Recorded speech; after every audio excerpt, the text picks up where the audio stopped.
हिंदी भाषा YouTube channel पर आपका स्वागत है।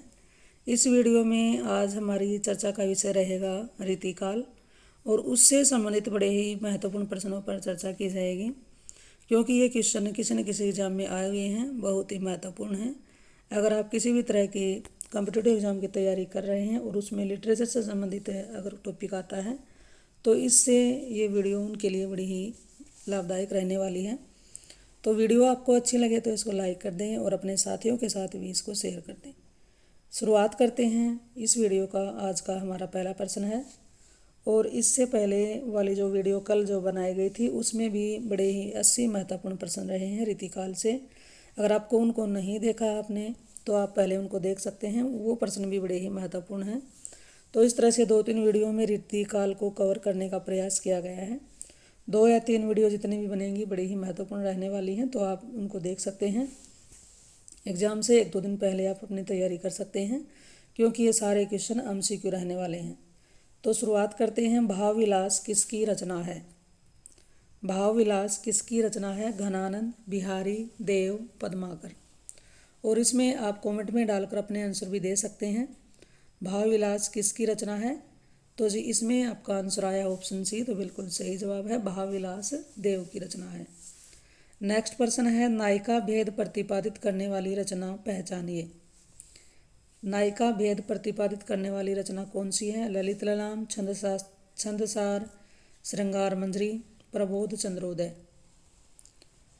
तो उस नायिका का नाम है इसमें पद्माकर। कौन सी रचना है इसमें? तो वो रचना है श्रृंगार मंजरी। किस कवि ने भक्ति, श्रृंगार और वीर तीनों विषयों पर अधिकार पूर्वक लिखा है? किस कवि ने भक्ति, श्रृंगार और वीर तीनों विषयों पर अधिकार पूर्वक लिखा है? भूषण, पद्माकर, सुरती मिश्र, मतीराम। तो जी इसमें आपका आंसर आया ऑप्शन बी, तो बहुत ही अच्छी तैयारी है, पद्माकर। पद्माकर ने भक्ति, श्रृंगार और वीर तीनों रसों पर रचनाओं का निर्माण किया है। कौन सा कवि रीतिमुक्त काव्यधारा के अंतर्गत नहीं आता? कौन सा कवि रीतिमुक्त काव्यधारा के अंतर्गत नहीं आता? नहीं शब्द को जरूर ध्यान से देखिएगा, इसकी वजह से प्रश्न आते आते गलत हो जाते हैं। तो कौन सा नहीं आता है? रसनिधि, रसलीन, आलम, ठाकुर। तो जी इसका सही जवाब है ऑप्शन ए, रसनिधि। ये रीतिमुक्त काव्यधारा के अंतर्गत नहीं आता है। रीतिमुक्त कवि है भिखारीदास, मतीराम, द्विजदेव, गवाल। इन 4 में से कौन रीतिमुक्त कवि है? तो जी इसमें जो द्विजदेव हैं ये रीतिमुक्त कवि हैं। रीति काव्य में कौन सा काव्य रूप अपनाया गया है? प्रबंध, मुक्तक, कथा, चंपू। रीति काव्य में कौन सा काव्य रूप अपनाया गया है? तो उसमें अपनाया गया है मुक्तक। निम्नलिखित रचनाओं में से सतसई परंपरा की पहली रचना कौन सी है? निम्नलिखित रचनाओं में से सतसई परंपरा की पहली रचना कौन सी है? तो इसमें आप भी अपना आंसर दे सकते हैं। इसका आंसर आपका आया है ऑप्शन ए, गाथा सप्तशती, तो बिल्कुल सही जवाब है। नीति निरूपण की प्रवृत्ति का परिचय ग्रंथ बताइए। रीति निरूपण की प्रवृत्ति का परिचय ग्रंथ कौन सा है? तो जी उसका नाम है ऑप्शन सी, कवि कल्पतरु। बूंदी नरेश भाव सिंह के दरबारी कवि थे, कौन थे? बूंदी नरेश भाव सिंह के दरबारी कवि किसको माना जाता है? तो जी उनका नाम है मतीराम। रीतिकालीन काव्य की सर्वप्रमुख भाषा है। रीतिकालीन काव्य की सबसे प्रमुख भाषा कौन सी रही है? तो उस काल की सबसे प्रमुख भाषा रही है ब्रजभाषा। मतीराम के अलंकार विवेचन में किसका अनुकरण लक्षित है? मतीराम के अलंकार विवेचन में किसका अनुकरण लक्षित है? तो जी ये लक्षित है अप्पय दीक्षित जी का। मतीराम द्वारा रचित छंद निरूपक ग्रंथ है। मतीराम द्वारा रचित छंद निरूपक ग्रंथ कौन सा है? तो ये है वृत्त कौमुदी। इश्क लता के रचनाकार का क्या नाम है? इश्क लता के रचनाकार का क्या नाम है? तो जी उनका नाम है घनानंद।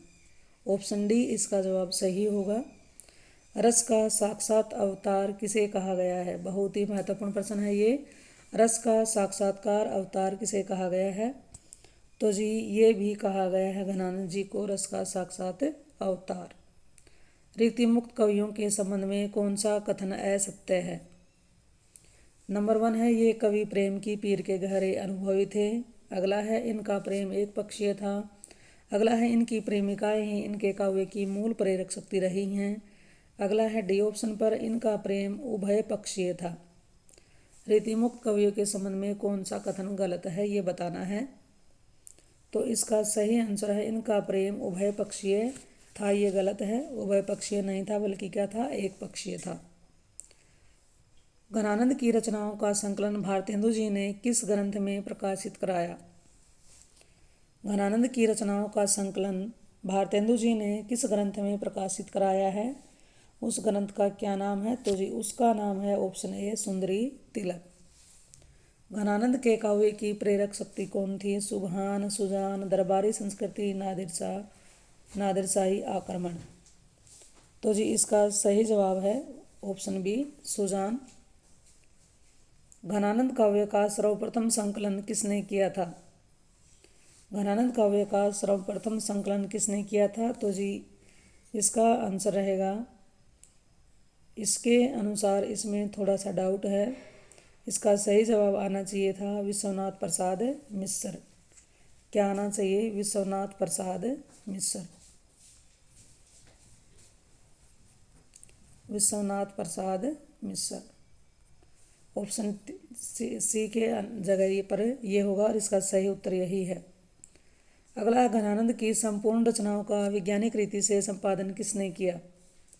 घनानंद की संपूर्ण रचनाओं का वैज्ञानिक रीति से संपादन करने वाले आचार्य का क्या नाम है? तो जी उनका नाम है विश्वनाथ प्रसाद मिश्र। घनानंद की किस कृति में पंजाबी और उर्दू शब्दों की भरमार है? घनानंद की किस कृति में पंजाबी और उर्दू शब्दों की भरमार है? तो जी उसका नाम है इशकलता। सुजान सागर के रचयिता कौन हैं? सुजान सागर के रचयिता का नाम बताना है। तो जी उनका नाम है इसमें घनानंद। घनानंद की वह कृति जिसमें कृष्ण के नाम में पत्र लिखकर ब्रजवासियों की ओर से अनेक उल्हाने दिए गए हैं, तो उस रचना का क्या नाम है? उसका नाम है प्रेम पत्रिका। घनानंद के जीवन की वह घटना जिसके फलस्वरूप इन्हें वैराग्य हो गया और ये वृंदावन आकर भक्ति साधना करने लगे, तो जी वो घटना बतानी है, वो कौन सी है? 4 ऑप्शन आपके सामने हैं, सही उत्तर जल्दी से जल्दी दीजिएगा।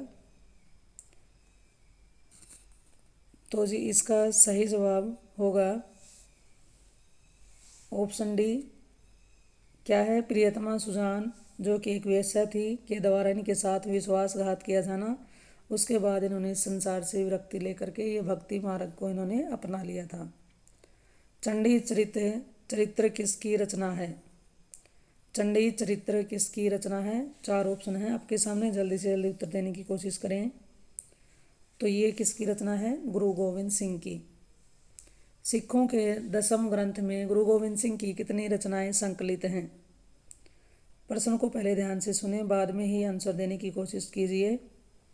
सिखों के 10वें ग्रंथ में गुरु गोविंद सिंह की कितनी रचनाएं संकलित हैं? तो ये रचनाएं हैं इनकी 16। हिंदी में सतसई परंपरा की प्रथम कृति है। हिंदी में सतसई परंपरा की प्रथम कृति कौन सी है? तो ये है जी हित तरंगिणी। आर्या सप्तशती किसकी रचना है? आर्या सप्तशती किसकी रचना है? तो ये रचना है गोवर्धन की। अब कॉलम सूची 1 को सूची 2 से सम्मिलित करना है, तो थोड़ा सा इसको छोटा करने का प्रयास किया जा रहा है ताकि आपको दिखाई दे। चलिए इसको करने की कोशिश करते हैं। सबसे पहले है गाथा सप्तशती। तो गाथा सप्तशती ये किसकी है? ये हाल की है। उसके बाद आर्या सप्तशती। आर्या सप्तशती ये किसकी है? ये गोवर्धन की है। अमरुक शतक। अमरुक शतक किसका है? ये है अमरुक का। उसके बाद है हित तरंगिणी, ये किसका है? ये है हित तरंगिणी, किसका है? कृपाराम का। तो इसके अनुसार हमारा आंसर रहेगा ऑप्शन सी। अगला प्रश्न है, रामचरितमानस को छोड़कर सर्वाधिक टीकाएं किस ग्रंथ पर लिखी गई हैं? रामचरितमानस को छोड़कर सर्वाधिक टीकाएं किस ग्रंथ पर लिखी गई हैं? तो जी ये लिखी गई हैं बिहारी सतसई। निम्नलिखित में से किसने बिहारी को कवि नहीं माना है? निम्नलिखित में से किसने बिहारी को कवि नहीं माना है? तो मिश्र बंधुओं ने इसको कवि नहीं माना है। बिहारी किस कोटि के कवि हैं? बिहारी किस कोटि के कवि हैं? तो जी इसमें हमारा आंसर रहेगा ऑप्शन सी, रीति सिद्ध। बिहारी की ऊहात्मक उक्तियों पर किसका प्रभाव है? बिहारी की ऊहात्मक उक्तियों पर किसका प्रभाव है? तो जी इसमें रहेगा फारसी कविता का।